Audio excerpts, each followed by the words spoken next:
वर्षों से लोकपाल बिल धूल खा रहा है। क्या प्रधानमंत्री कानून के ऊपर है? अगर प्रधानमंत्री के ऊपर आरोप लगेगा, अगर प्रधानमंत्री से किसी को शिकायत हो, वो कहां जाए, किसका दरवाजा खटखटाए? वर्षों तक इसी बात पर चर्चा होती रही कि लोकपाल की परिधि में प्रधानमंत्री आना चाहिए या नहीं आना चाहिए। ये ठीक है कि उस दिन नरसिंह राव जी ने कहा था, तो मैंने कहा था कि मैंने क्लियरेंस दे दिया, प्रधानमंत्री का समावेश कर लें, लेकिन मैंने पूछा बिल कहां है? बिल नहीं आया। और मामलों पर अध्यादेश, सदन स्थगित होने के बाद और मामलों पर अध्यादेश जारी करने के लिए यह सरकार तैयार हो गई, ऐसे मामलों पर जिनका संबंध वोट बढ़ाने से था, वोट बैंक की राजनीति। इस मामले में नहीं, इस मामले में भी अध्यादेश लाया जा सकता। उस दिन मेरे मित्र इस बात की शिकायत कर रहे थे कि अदालतें बहुत ज्यादा हस्तक्षेप कर रही हैं। शायद कॉमरेड इंद्रजीत गुप्ता थे। जुडिशियल एक्टिविज्म,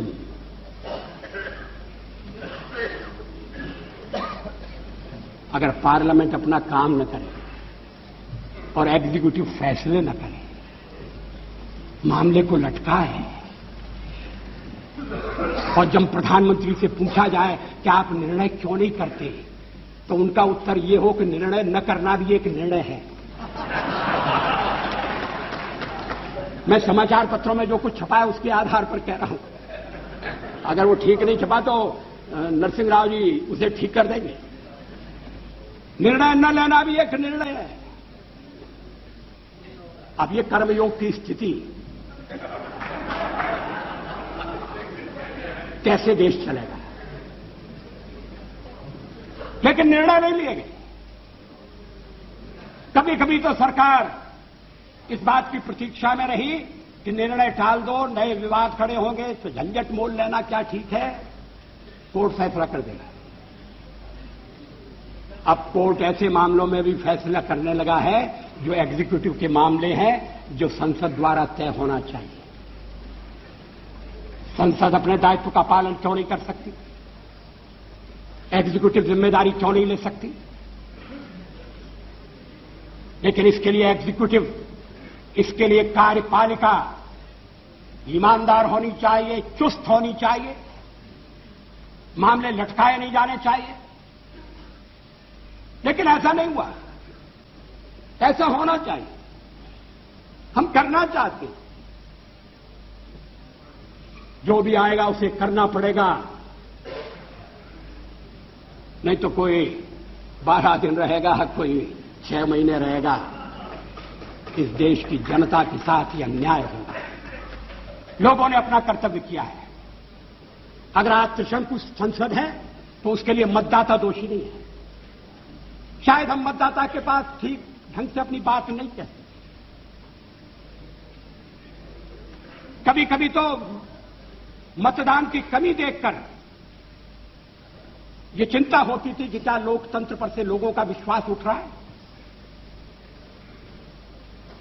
कोई भी सरकार आए, क्या होगा, ऐसा ही चलेगा, को नृप होय हमें का हानि, ये मंथरा ने कहा था। इस देश में अब सब जगह मंथरा की बात दोहराई जाए, जोड़ तोड़ करके सरकारें बनाई जाए, बने तो कार्यक्रम के आधार पर बने, और देश को यह आश्वासन देने के बाद बने कि अब लोगों के साथ अन्याय नहीं होगा। अब लोगों को अन्याय के लिए ऐसा नहीं होगा कि अन्याय के खिलाफ गुहार लगाने की जगह नहीं है। लेकिन इसका तो कोई नक्शा दिखाई नहीं देता। राष्ट्रपति महोदय ने बुलाया हमें क्योंकि हम सबसे बड़ी पार्टी के रूप में उभरे, अपनी विचारधारा के साथ उभरे, अपने कार्यक्रमों, अपनी नीतियों के साथ उभरे। राष्ट्रपति महोदय के अभिभाषण में हमने कुछ अपने नीतियों का विवेचन किया है। ममता जी को उसमें केवल एक बात पर आपत्ति है मुझे लगता है बाकी का सारा अभिभाषण उन्हें स्वीकार है। और भी मित्रों से मैं पूछना चाहूंगा, उस भाषण में कौन सी बात ऐतराज की लायक है? क्या इस बात का ध्यान रखकर क्या जो भी फैसले होना चाहिए वो आम सहमति से होना चाहिए, एक न्यूनतम कार्यक्रम पर देश को लाया जाए और फिर बाकी के मामले छोड़कर हम उसके लिए जुट जाएं? क्या इसकी आवश्यकता नहीं? लेकिन कुछ मामले ऐसे हैं जिन पर भी विचार करने की जरूरत है। हमारे खिलाफ सबसे बड़ा आरोप क्या है? हम सांप्रदायिक हैं, हम सेक्युलरवादी नहीं हैं। इसलिए सेक्युलरवाद के जितने भी रक्षक हैं, आओ इकट्ठे हो जाओ, लाठी डंडे संभाल लो और भाजपा को सत्ता से हटाओ। लोकतंत्र संख्या का खेल है और संख्या हमारे पक्ष में नहीं है। हमने जन समर्थन प्राप्त करने का जन समर्थन हम प्राप्त करने में सफल हुए हैं। सबसे ज्यादा हमें जन समर्थन मिला है।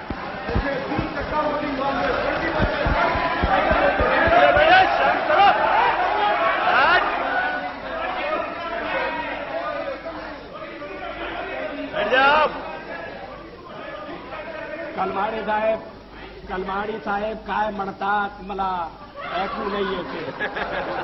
कलमाड़ी साहब क्या कहते हैं ये दूसरों को समझना मुश्किल है।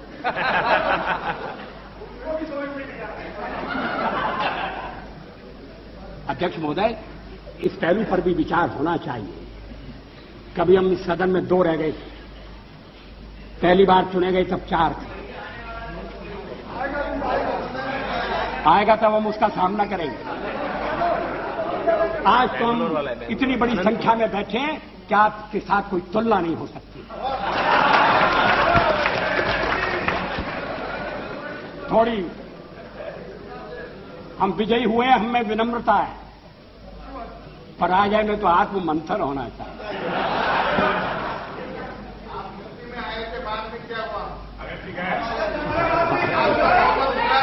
आप सारे देश में थे, अब क्या हो रहा है?